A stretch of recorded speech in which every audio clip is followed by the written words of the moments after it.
Behind the scenes, some of the most iconic actors faced financial struggles that left them destitute in their later years.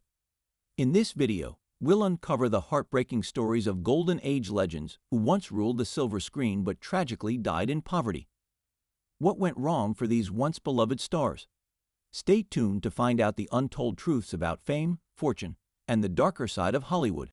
Bela Lugosi, best known for his iconic portrayal of Dracula in the 1931 film, saw his career falter as the years went on, despite the initial success of his chilling performance. The Hungarian actor became heavily typecast in horror roles, with studios unwilling to cast him in other genres. While Lugosi's talent and distinctive presence made him a natural fit for horror, the lack of variety in roles limited his opportunities and stifled his career growth. As the horror genre declined in popularity during the 1940s, Lugosi struggled to find significant work. His attempts to transition into other roles were largely unsuccessful, and he was overshadowed by actors like Boris Karloff, who found more diverse opportunities. Lugosi's career woes were compounded by his personal struggles, including a growing dependence on morphine, initially used to manage severe sciatica.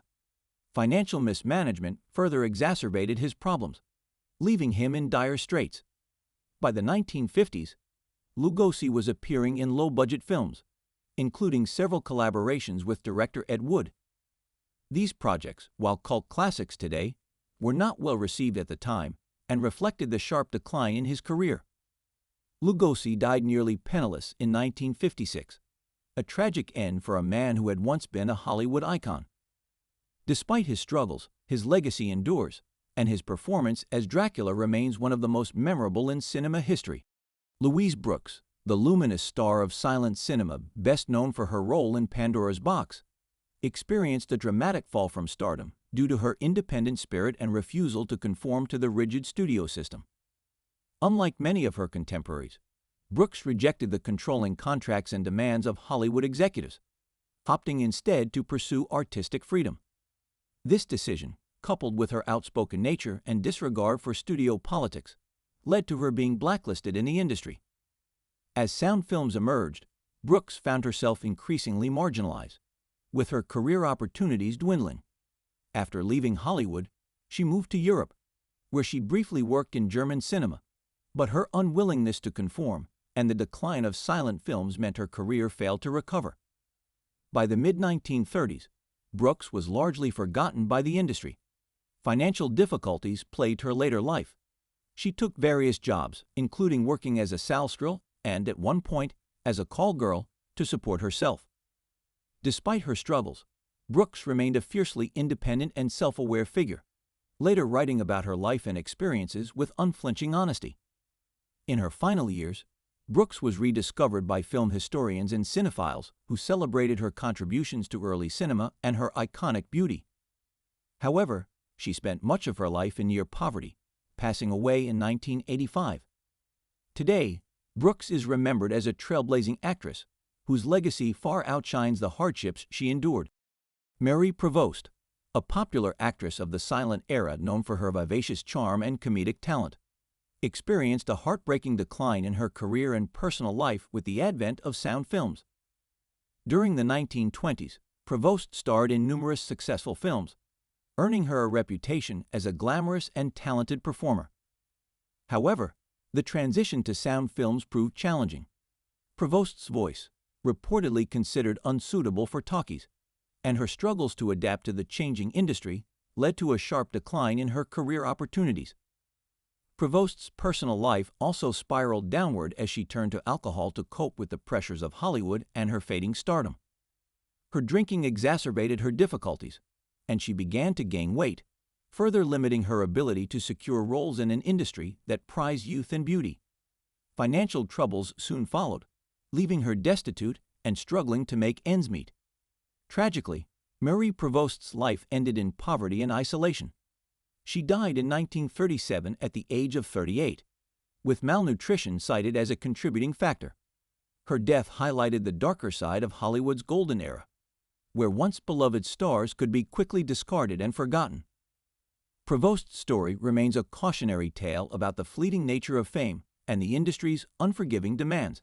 John Gilbert, a leading man of the silent film era known for his dashing good looks and romantic roles, saw his career unravel with the advent of sound films. During the 1920s, Gilbert was one of Hollywood's biggest stars, often paired with Greta Garbo in iconic films like Flesh and the Devil. However, the transition to sound proved disastrous for his career. Rumors about Gilbert's voice being unsuitable for sound films, allegedly high-pitched or effeminate, damaged his reputation, though many who heard his talkies disputed these claims. Some historians argue that his decline had more to do with his conflicts with MGM studio head Louis B. Mayer, who reportedly sabotaged his career by assigning him poor-quality scripts and low-budget productions. This combination of bad press and limited opportunities tarnished his image as a romantic hero. As his career waned, Gilbert struggled with financial difficulties and turned to alcohol, which exacerbated his troubles. Despite occasional attempts to stage a comeback, such as his role in Queen Christina alongside Garbo, Gilbert never regained his former stardom. His health deteriorated, and he passed away in 1936 at the age of 38 from a heart attack, likely brought on by years of heavy drinking. Frances Farmer, a talented actress known for her striking beauty and rebellious spirit, had a promising Hollywood career in the 1930s and early 1940s.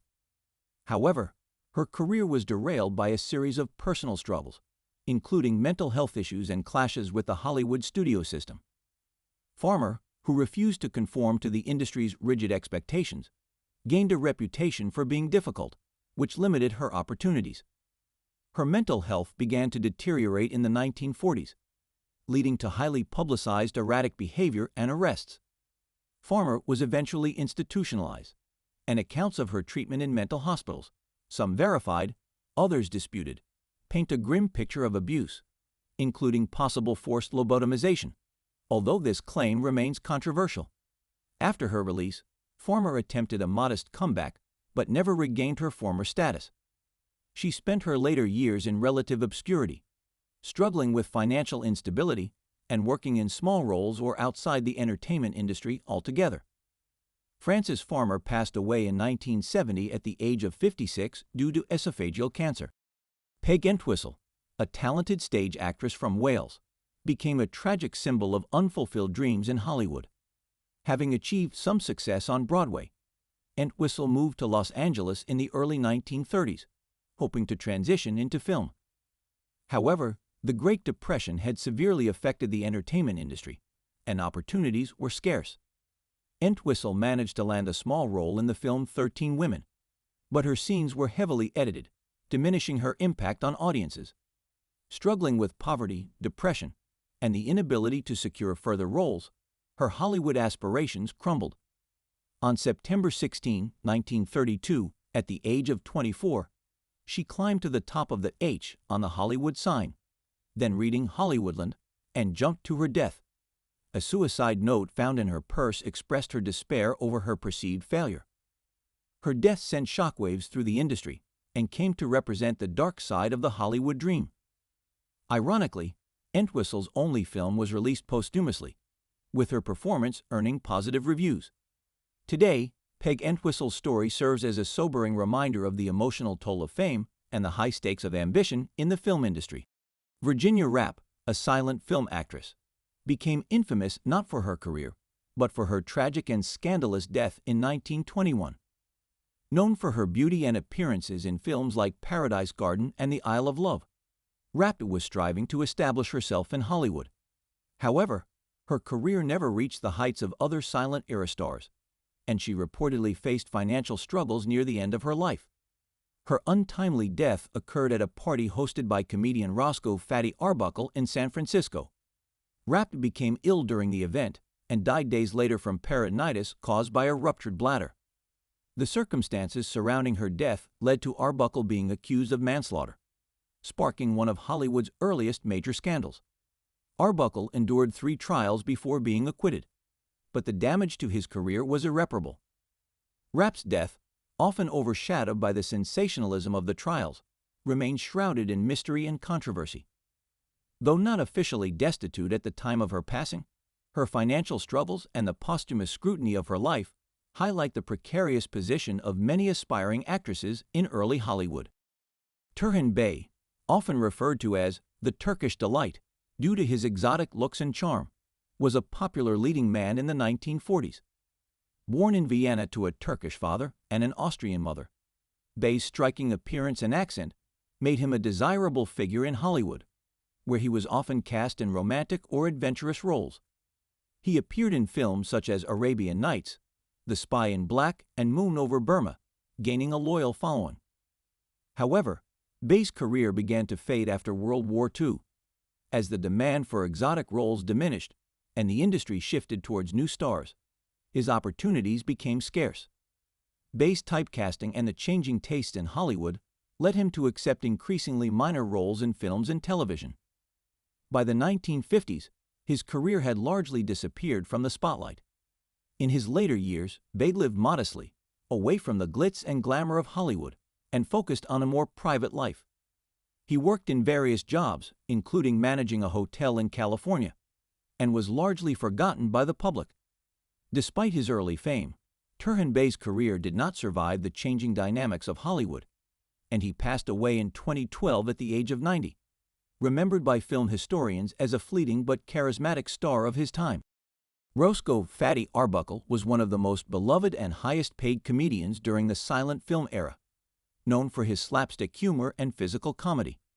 A key figure in the rise of Hollywood's early comedy, Arbuckle starred in over 100 films and was instrumental in the development of the genre. His work with Charlie Chaplin, Buster Keaton, and Harold Lloyd helped shape the comedic style of the time, making him one of the most prominent figures in early Hollywood.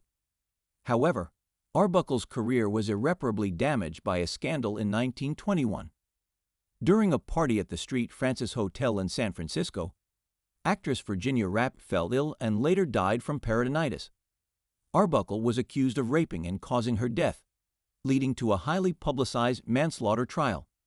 Despite being acquitted in 3 trials, with the jury declaring his innocence, the damage to his reputation was severe. The scandal overshadowed his career, and Arbuckle was blacklisted by the film industry. In the years that followed, Arbuckle struggled to regain his former status. His financial and professional fortunes plummeted, and he found himself relegated to low-paying work and struggling with alcohol abuse. In 1933, Arbuckle died of a heart attack at the age of 46, living in obscurity after his fall from grace. His tragic story serves as a cautionary tale of how quickly fame can be lost due to scandal and public opinion. Dorothy Dandridge was a groundbreaking figure in Hollywood, becoming the first African-American woman to be nominated for an Academy Award for Best Actress for her role in Carmen Jones. She was known for her beauty, talent, and poise, becoming one of the most iconic stars of the 1950s. Dandridge's career seemed poised for greater success, but she faced tremendous obstacles in an industry dominated by racism and segregation. Despite her groundbreaking achievement, Dandridge struggled to secure leading roles in major films. The racial barriers in Hollywood severely limited her opportunities, and she often faced stereotypical roles or had to fight for any part at all. Additionally, her personal life was marked by failed marriages and turbulent relationships, which compounded her professional struggles. Financial difficulties plagued Dandridge as her career slowed in the 1960s. She faced mounting debts, and her finances dwindled despite her previous successes. She was found dead in her apartment in 1965 at the age of 42, with only $2 left in her bank account. The cause of death was ruled as an overdose, though some believe it was a combination of depression, financial stress, and personal struggles that led to her untimely death. Dorothy Dandridge's legacy is that of a trailblazer in an industry that often denied opportunities to African-American actresses, and her tragic end underscores the challenges she faced throughout her life.